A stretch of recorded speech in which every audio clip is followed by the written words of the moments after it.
Ini terbaru ini. Kita baru saja mendengarkan bagaimana dibuka pabrik wine yang terhebat, terbesar di Riyadh. Kita baru saja mendengar diresmikan pusat perjudian offline online yang terkuat, terhebat dan tercanggih di dunia.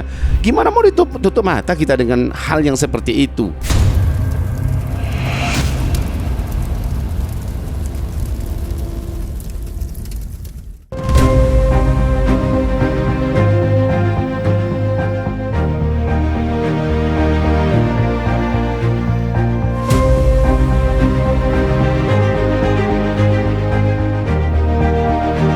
Assalamualaikum warahmatullahi wabarakatuh. Teman-teman semuanya, semoga ibadahnya lancar semua, Ramadannya lancar, bukaannya lancar, sahurnya lancar, puasanya lancar, juga tarawihnya lancar.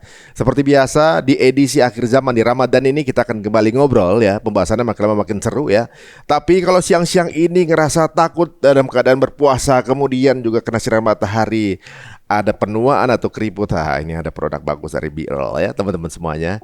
Dan untuk yang baru menyaksikan cerita untung dengan setting yang berbeda, kalau ingin mendapatkan bagaimana desain seperti ini, langsung aja cek IG-nya 3D Wallpaper. Monggo silakan dicek. Nah sekarang kita akan langsung aja ke topik yang sudah mulai seru, yaitu pembahasan akhir zaman ya. Kalau kemarin kita telah membahas bagaimana tanda-tanda akhir zaman dari Palestina dan apakah umat mukmin itu juga merasakan kiamat atau tidak.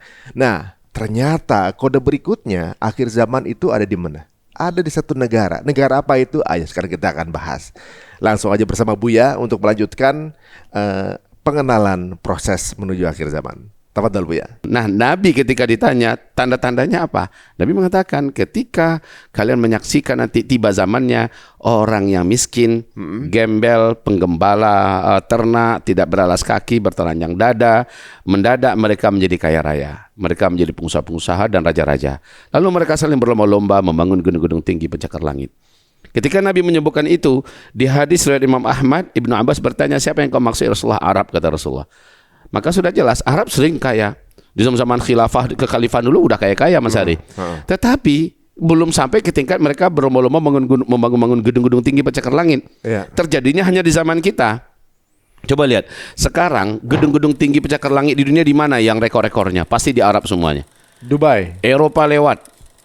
Amerika lewat. Hong Kong, alhamdulillah Al-Fakir sudah berkunjung ya, berbagai negara, bahkan di Australia, di Melbourne, di sini, di mana-mana lewat. Yang tertinggi memang menara tertinggi hari ini adanya di Arab, dan puncaknya adalah di Uni Emirat Arab, di Dubai. Bahkan mau dibangun lagi yang lebih tinggi dari sekarang. Dibangun lebih tinggi daripada itu. Waktu kami kunjungan ke sana, diundang dakwah oleh komunitas Muslim di sana dan disponsori oleh duta besar kita. 5 hari kami di sana Mas Ari, bawa istri, dan saat kami keliling-keliling kami lihat kami ini di Arab apa di mana sih? Ini lebih canggih daripada Eropa gitu. Kayak kan? New York itu dia. Lebih canggih. Mata ini nggak mau di ibaratnya itu malas kita nutup mata saking canggihnya. Ya kita mau blototin terus semuanya. Ya kayak orang kampung masuk kota ya, foto sana foto sini. Kami pas masuk ke Dubai, lah ini nggak masuk akal. Ada mall yang terbesar di dunia. Iya benar. Di sebelahnya ada menara tertinggi di dunia. 828 meter itu bukan rendah itu. Nah, hampir sekilo itu. Ya, yang baru meninggal kemarin, baru-baru aja meninggal adalah orang terkaya nomor 1 di Arab Saudi. Siapa tuh? Pangeran Talal ya. Dia membangun gedung yang ketinggiannya mengalahkan yang Burj Khalifa itu. Terus belum jadi. Sudah hampir selesai. 1,2 kilometer. Nah, ternyata di majalah Syarqil Ausat diberitakan juga Kuwait membangun gedung 1 kilometer di atas 1 kilometer. Ada perlombaan.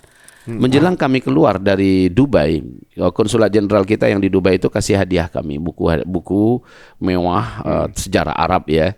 Jadi dia cerita kepada kami bahwa Buya katanya di bulan September ini, waktu itu ya, di bulan September ini dimulai pembangunan gedung yang mengalahkan Kingdom Tower yang ada di Jeddah.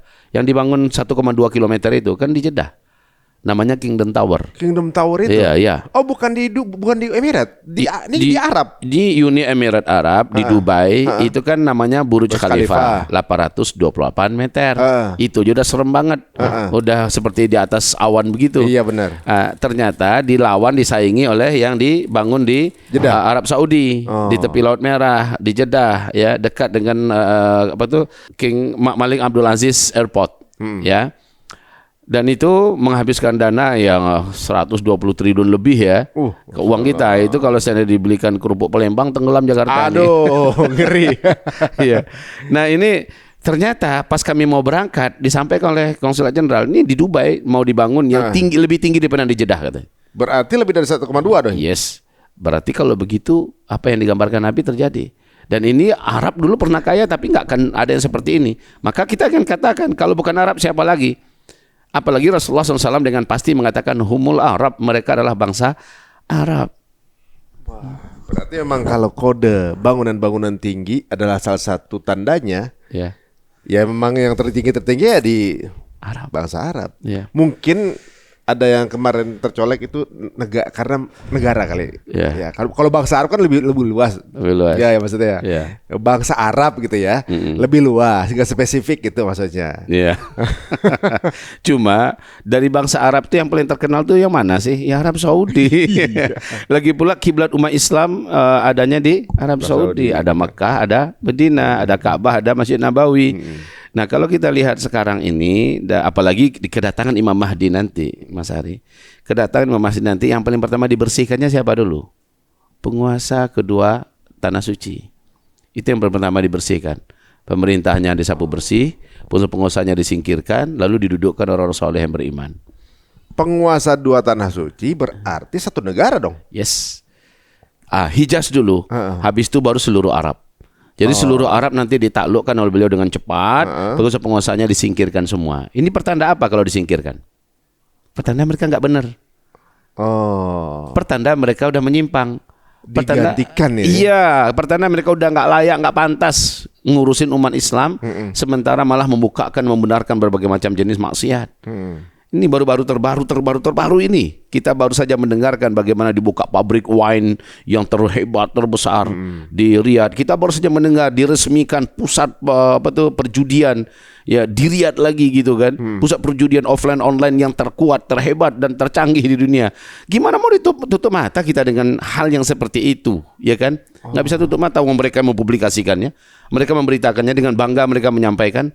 Resmi itu? Iya, kenapa kita harus ketika disebut jangan kayak gitu dong, ini memfitnah Arab Saudi. Bukan memfitnah, Arab Saudi sendiri yang mengumumkan. Iya, sama dengan Muhammad bin Salman, dia mengumumkan dengan terang-terangan, saya menolak semua hadis-hadis sahih dari Nabi Muhammad. Ketika dia mengatakan itu, lalu saya sampaikan, ada yang marah ke saya. Jangan fitnah Muhammad bin Salman. Anda buka sendiri televisi mereka, buka sendiri di YouTube. Masih ada pernyataan itu sampai sekarang. Ya, dia mengatakan saya menolak semua hadis sahih dari Nabi Muhammad. Lalu, semua? Iya, seluruh hadis sahih ditolak. Apapun hadis sahih dari Nabi ditolak. Jadi saat kita menyampaikan seperti ini, kita dianggap memfitnah. Ini sesuatu hal yang sudah membabi buta namanya itu, membabi buta taklidnya ya.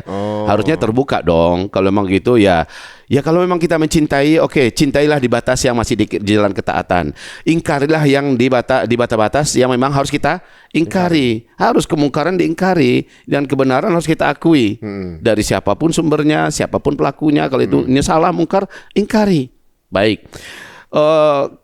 Ini sebenarnya kitab yang kami tulis dan kami sudah cetak, alhamdulillah, kitab kita qadarullah ya. Pas kami ke luar negeri 5 negara, ini baru kitabnya nyampe ke dapur ini kami, redaksi kami dan dapur media kami, sehingga yang kebawa baru masih kitab lama.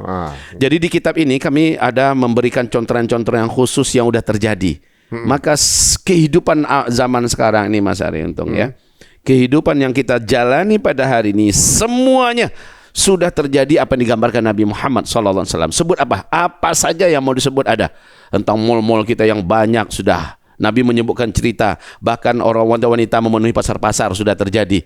Bahkan para wanita pun ikut membantu suaminya mencari duit. Bahkan yang ada ikut di PNS, ada yang bekerja di perusahaan. Itu semuanya terjadi. Itu bagian dari tandanya? Ya Allah ya Rabbi.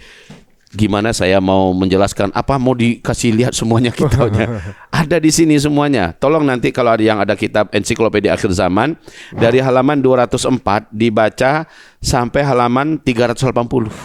Itu semua tanda-tandanya. Yes, itu tanda-tanda kecil yang sudah terjadi dan Yang sedang. kecil. Dari semua tanda tersebut berapa persen? Ya, yang Beliau udah. sudah katakan 95%. Sekarang ada beberapa tanda kecil kiamat yang belum terjadi. Yang sudah terjadi dulu, Bu ya. Yang Yang- menjadi kode apa nih? Yang contoh kecil. Baik, ini Buya tidak akan membacakan ya seperti orang baca koran, tidak. Tetapi setidak-tidaknya salah satunya Buya sudah sebutkan tadi, Apa tuh? yang orang Arab menjadi kaya, belum membangun gedung-gedung Ya. tinggi mencakar langit. Kemudian hari ini pacaran bagaimana? Sudah sampai ke tingkat apa orang pacaran? Maaf ya, kalau orang hari ini pacaran belum sampai meraba-meraba, belum sampai ke tingkat zina, apalagi melakukan busuk itu, dianggap belum pacaran. Oh, dianggap sopan itu. Di hari ini, zaman ini, dan itu digambarkan Nabi. Pada masa itu nanti perzinahan akan dilakukan terang-terangan. Menyentuh saja sudah berzina. Iya, iya. Menyentuh saja. Ini maaf ini, kita sudah tahu lah apa kerjaan anak SMP sekarang.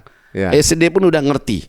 Ya, bahkan mereka melakukan perzinaan dengan secara online dan semacamnya, Ya. di usia cabai-cabai dan sebagainya. Semua ini Nabi menyebutkan sallallahu alaihi wasallam dengan sangat vulgar ya. Dan Nabi mengatakan itu bagian daripada tanda kiamat. Jadi ketika hubungan bebas itu sudah menjadi normalisasi, Ya. maka itu bagian dari tandanya. Ya, orang tua sekarang malah gelisah anaknya belum punya pacar. Nah, itu dia. Orang tua sekarang malah nanya siapa nanti akan mengawini kamu nak. Kayak Belum ketemu pacarnya, belum dianggap ketemu belum cowok. laku gitu? Belum, kayaknya akan basi ini anak. Oh. Ya Allah, padahal maaf ini Mas Ari, Allah dah berjanji dalam Al-Quran, at-tayyibatu lit-tayyibina wat-tayyibuna lit-tayyibat. Wanita yang pandai menjaga diri, yang baik-baik, Allah pasti akan nikahkan dengan laki-laki yang Baik. pandai menjaga diri dan baik-baik. Wanita yang murahan, wanita yang kotor suka pacaran, Allah akan pertemukan dengan laki-laki yang juga seperti itu. Oh. Jadi janji Allah, apakah kita meragukan janji Allah?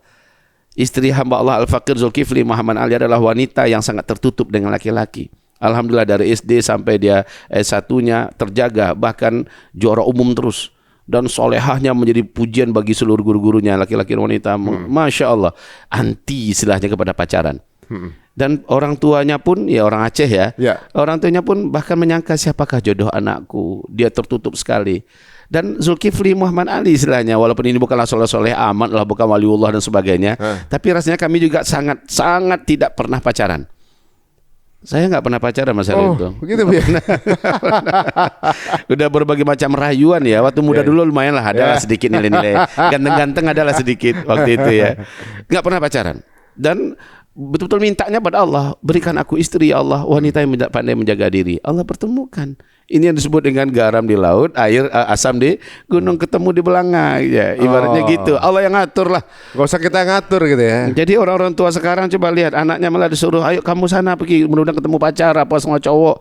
Sekarang ini di TikTok lihat anak-anak wanita betul-betul buka-bukaan ya, lalu pacaran, pelukan, ciuman semacamnya, dan itu dibuat di TV-TV, bahkan film-film porno dibuat di mana-mana ya. Anak-anak sekolah, beberapa artis liar dan sebagainya, mereka semuanya melakukan dengan tanpa malu-malu ya, bahkan mempublikasikan adegan-adegan yang mereka lakukan. Ini disebut dengan perzinahan merajalela. Itu ibaratnya memang sebuah campaign yang panjang sih. Innalillahi wa inna Karena ilaihi mungkin raji'un. seperti kita tahu ya bahwa Ya. bisnis media Ya. seperti film Ya. atau segala macam kan bukan berasal dari berasal dari timur Ya. ya, dan itu budaya yang sudah dikampanye bertahun-tahun tuh, Bu ya. Ya. Dan ini jadi lama-lama jadi normalisasi. Ya. Dianggap wajar. Dianggap wajar. Dianggap wajar. Nah, sekarang bahkan asing yang nggak melakukan itu. Wanita dianggap kolot gitu. Iya, kan. wanita umur 17 tahun masih ada perawannya, dianggap gimana gitu. Nggak laku dianggap. Ya, dianggap ini wanita nggak laku, wanita busuk, wanita apa. Kayak gitu Mas Ari. Ya sampai begitu. Maksud, kalau dulu sanksi masyarakat, kalau misalnya banyak kumpul sama orang itu kan sanksi masyarakat ini nih wanita nggak bener gitu kan. Ya. Kan sekarang kebalikannya. Kalau nggak ini malah sebaliknya. Nah, ini uniknya, bahkan pacaran bukan hanya wanita dengan pria aja sekarang. Yeah. Udah Nabilut ya itu kaumnya. Kan kemarin kita sampaikan saat di Mekah Madinah sudah tidak ada lagi larangan LGBT. Ya, tidak ada larangan. Udah nggak ada lagi. Sudah nggak ada larangan. Wong namanya semua dari sahih ditolak. Maka syariat Islam juga dilenyapkan. Polisi syariat juga sudah tidak ada lagi, ya kan? Lalu ada yang melakukan pernikahan sejenis. Di mana? Di Arab. Di Mekah. ketika itu kita sampaikan dan itu sudah mereka publikasikan, malah kita dapat serangan. Ini Uzmani memfitnah-fitnah. Kok memfitnah yang menyebarkan berita mereka, yang mempublikasikan videonya mereka, ya gitu kan gitu. Jadi masih ada. Kalau rakyat Masya Allah ya, rakyat di Mekah Madinah dan Nanu itu masih beriman Mas Ari. Jadi kita hanya menyebut adalah oknum pemerintahan yang memang mengikut kepada pucuk pimpinannya yang nampaknya liberal ya, liberal. Oke ya. Sementara rakyatnya Masya Allah masih ada lah, iman itu masih ada. Walaupun anak-anak mudanya udah dihancurin. Iya. Gitu. Nah ketika terjadi yang seperti itu dan mereka publikasikan, kita lihat, kita tonton, lalu kita sampaikan, dianggap kita memfitnah, rasanya yang menuduh kita memfitnah harus muhasabah lah, ya. Harus muhasabah, ada apa dengan saya? Kok saya nggak jujur dalam melihat apa-apa yang sedang terjadi, kan gitu. Ini tandanya ya, tanda-tanda yang bisa dibilang ini berbeda dengan yang kita obrolin kemarin-kemarin. Ini tandanya lebih di lifestyle ternyata sudah dimulai.